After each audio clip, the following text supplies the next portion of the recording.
الحمدللہ رب العالمین والصلاة والسلام علی سید المرسلین۔ نبی پاک صلی اللہ تعالیٰ علیہ وآلہ وسلم نے ارشاد فرمایا کہ جو نکاح کی طاقت رکھے تو وہ ضرور نکاح کرے، کہ نگاح کو یہ جھکانے والا اور یہ شرمگاہ کی حفاظت کرنے والا ہے، اور جو اس کی قدرت نہ پائے تو وہ روزے رکھے۔ تو نکاح کے فضائل و مناقب جیسے بیان کیے جا چکے ہیں پچھلے کئی کلپس کے اندر، بہت زیادہ ہیں، بہت اہمیت کا حامل ہے یہ نکاح کرنا۔ آج کے دور کے اندر ایک بہت بڑا المیہ یہ ہے کہ دیکھا جاتا ہے کہ جب کسی شخص کی زوجہ فوت ہو جاتی ہے، اس کے بچے بڑے ہیں، اب بچے بڑے ہو گئے، جوان ہو گئے ہیں، یا ان کی شادی ہو گئی ہے، اب اس شخص کے لیے نکاح کرنا بہت بڑا عیب سمجھا جاتا ہے، اولاد آڑ بن جاتی ہے۔ ابا جی اب آپ نکاح کریں گے، اب ہم تو جوان ہو چکے ہیں۔ عرب کے اندر اگر آپ دیکھیں، ایسی ہمارے اسلاف کے معاملات دیکھیں تو ایسی چیزیں ملتی ہیں کہ ایج کتنی بھی ہو چکی ہو تو نکاح کرنے میں کوئی آر نہیں سمجھا جاتا تھا، جیسے میں آج آپ کو اس کے متعلق انشاءاللہ معروضات پیش کروں گا۔ آج کے اس دور کے اندر اگر بندے کی ایج ہو چکی ہے کچھ زیادہ، وہ شادی شدہ ہے پہلے سے، ان کی اولاد بڑی ہو چکی ہے، ان کی اگر زوجہ فوت ہو جاتی ہے تو اب دوبارہ نکاح کرنے کو بہت بڑا اس معاشرے کے اندر جرم تصور کیا جاتا ہے۔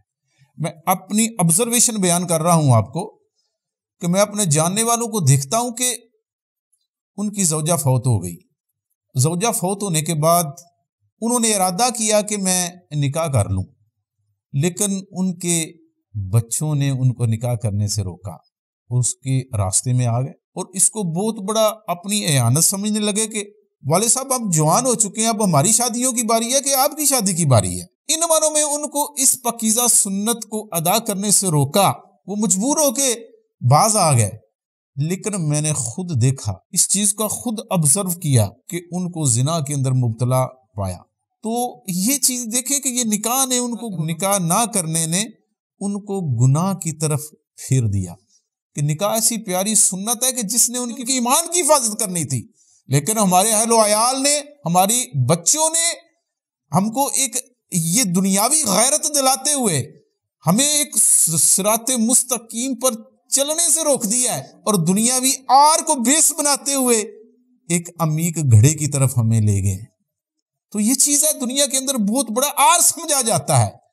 اصل میں آر، حقیقی آر وہی ہے کہ جو معاشر کا آر ہو، شرم وہی ہے کہ جو معاشر کی شرم ہو، کہ بندے کو اللہ تعالیٰ کے سامنے کھڑے ہونے کی شرم محسوس ہو کہ میں گناہ کی حالت میں مولا عز و جل کا سامنا کیسے کروں گا، جب سارا عالم ہوگا تو اس کے سارے عالم کے سامنے میرے گناہوں کو کھولا جائے گا۔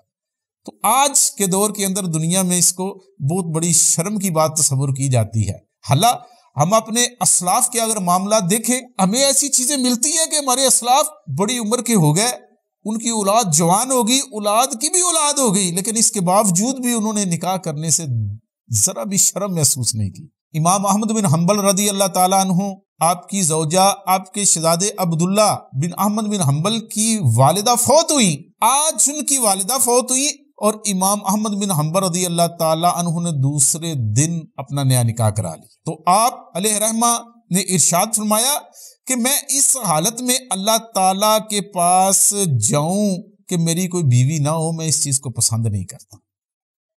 بشر حافی علیہ رحمہ، وہ تارک دنیا تھے، آپ نے نکاح نہ کیا تو لوگوں نے آپ کو کہا کہ آپ تو تارک سنت ہے، تو آپ نے یہ کہا کہ میں تارک سنت نہیں ہوں، یعنی کہ یہ عیب خود کو ان کو لگے، ان کو یہ بھی پسند نہیں تھا کہ تارک سنت کا مجھے عیب لگایا جائے۔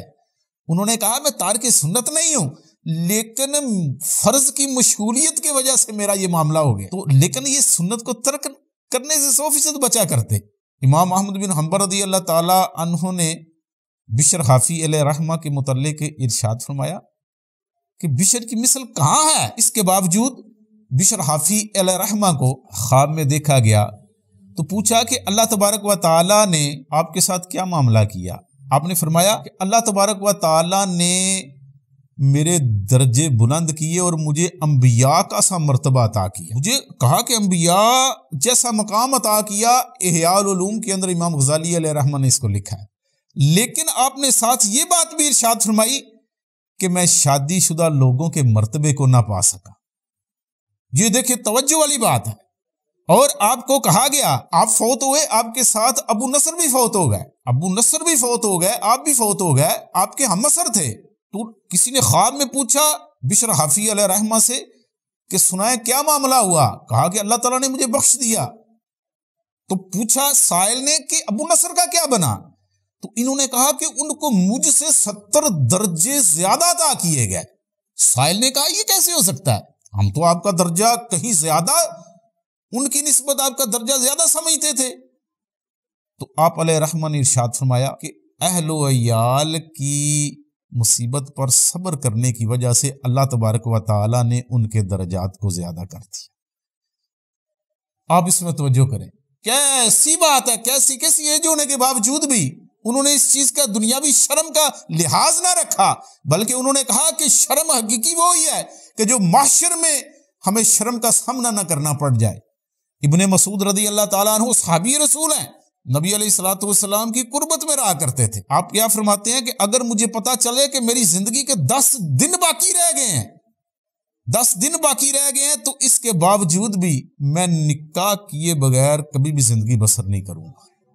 اس بات سے آپ اندازہ لگائیں یہ کس قدر یہ چیز ہے کہ بندے کی طبیعت کے اندر اس کا کس قدر دخل ہے کہ ابن مسعود رضی اللہ تعالیٰ عنہ ایسے عظیم صحابی ہیں کہ نبی پاک صلی اللہ تعالیٰ علیہ وآلہ وسلم نے ان کے بارے میں ارشاد فرمایا کہ جو تمہیں ابن مسعود دے دے وہ لے لو، جس سے منع کریں اس سے باز آ جاؤ۔ یعنی کہ اس قدر یہ ایج والے ہونے کے باوجود بھی لیکن یہ اس چیز میں آر نہیں محسوس کیا کرتے تھے کہ لوگ کیا کہیں گے۔ لوگوں کے کہنے کی وجہ سے گناہ کا ارتکاب کرنا یہ دانش مندی نہیں ہے۔ اللہ تبارک و تعالیٰ سے دعا ہے کہ ہمیں اس سنت پر عمل کرنے کی توفیق